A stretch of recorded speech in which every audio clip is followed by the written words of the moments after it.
உங்கள் தங்க நகை விற்று உடனடி பணம் பெற மேக்ஸ் கோல்டு கால் 04445454545.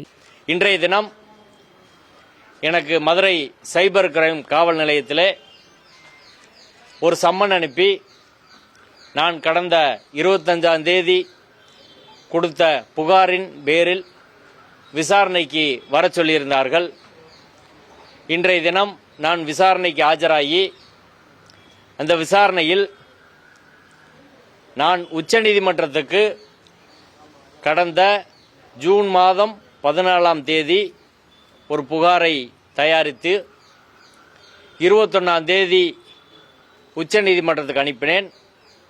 அந்த புகார் கடந்த ஜூலை 22ஆம் தேதி மதுரை உயர்நீதிமன்ற வழக்கறிஞர் ராஜராஜன் என்பவர்களால் பாஜகவை சேர்ந்த வழக்கறிஞர் அருண் சுவாமிநாதன் என்பவர் வைத்திருக்கும் மதுரை ஹைகோர்ட் அட்வொகேட்ஸ் என்ற வாட்ஸ்அப் குழுவில் பகிரப்பட்டது. அதன் பின் அந்த புகார் தமிழ்நாடு முழுவதும் பகிரப்பட்டிருக்கிறது. அதே புகார் எனக்கும் பகிரப்பட்டது.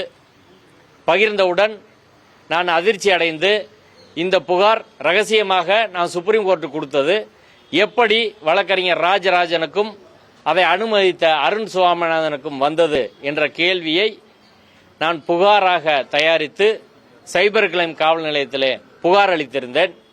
அந்த புகாரின் பேர் தான் இன்னைக்கு இந்த விசாரணைக்கு ஆஜராகி எனது எழுத்துப்பூர்வமான வாக்குமூலத்தை கொடுத்திருக்கிறேன்.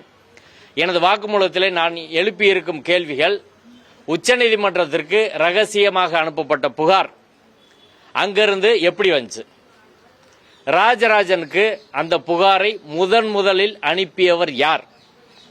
ராஜராஜனுடைய மொபைல் எண் கொடுத்திருக்கிறேன், வாட்ஸ்அப் குழு பெயர் கொடுத்திருக்கிறேன், அருண் சுவாமிநாதன் என்னை இங்கே பகிர்ந்திருக்கிறேன், விசாரணையிலே கொடுத்திருக்கிறேன். இவர்களுக்கு எப்படி தெரிந்தது? யார் யார் பேசி என்ன முடிவு செய்து இந்த ரகசிய புகார் என்பது பகிரப்பட்டது என்ற கேள்வியை எழுப்பி முதலில் ராஜராஜனுக்கு எந்த போன்ல இருந்து வந்துச்சு? இதுதான் நம்மளோட கேள்வி. ராஜராஜன் மொபைலுக்கு எந்த போன்ல இருந்து வந்துச்சு என்பதை விசாரித்தால் அதற்கான தொடர்ந்து பார்த்தா உண்மை என்ன என்பதை கண்டறிய முடியும். ஏனால் இது சாதாரண விஷயம் கிடையாது.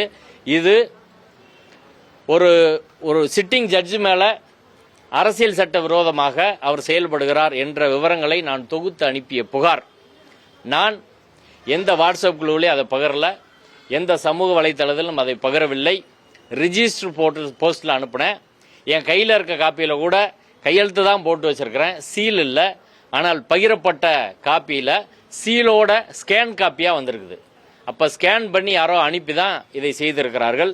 இப்ப இதுல கேள்வி முக்கியமா என்னன்னா, ஒரு வழக்கறிஞர் அனுப்பிய புகாரை அது உச்சநீதிமன்றத்துக்கு நம்ம அனுப்புறோம், அதே புகார் இங்க பகிரப்படுது அப்படின்னா அந்த புகாரோட ரகசியத்தன்மை என்ன, அனுப்பிய நபருக்கான பாதுகாப்பு என்ன, அவர் உயிருக்கு எப்படி ஆபத்து ஏற்படும்? அதன் தொடர்ச்சியாக இங்க நீதிமன்றத்தில் நடந்தது நீதிமன்ற அவமதிப்பு பிரச்சனையெல்லாம் நீங்க பாத்தீங்க. அப்ப சாதாரண மக்கள் மற்ற வழக்கறிஞர்கள் சிட்டிங் ஜட்ஜி மேல எப்படி கம்ப்ளைண்ட் கொடுப்பாங்க? இந்த கேள்வி இருக்கா இல்லையா?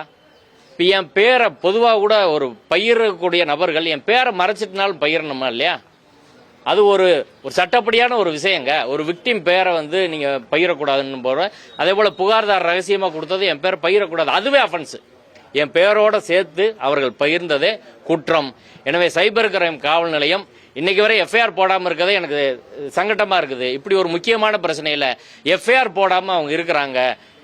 எஃப்ஐஆர் உடனே போட்டு இதை கண்டறிய வேண்டும் என்ற கோரிக்கையை நான் வைத்திருக்கிறேன். அதன் அடிப்படையில் உரிய விசாரணையை அவர்கள் செய்வார்கள் என்று நான் எதிர்பார்க்கிறேன்.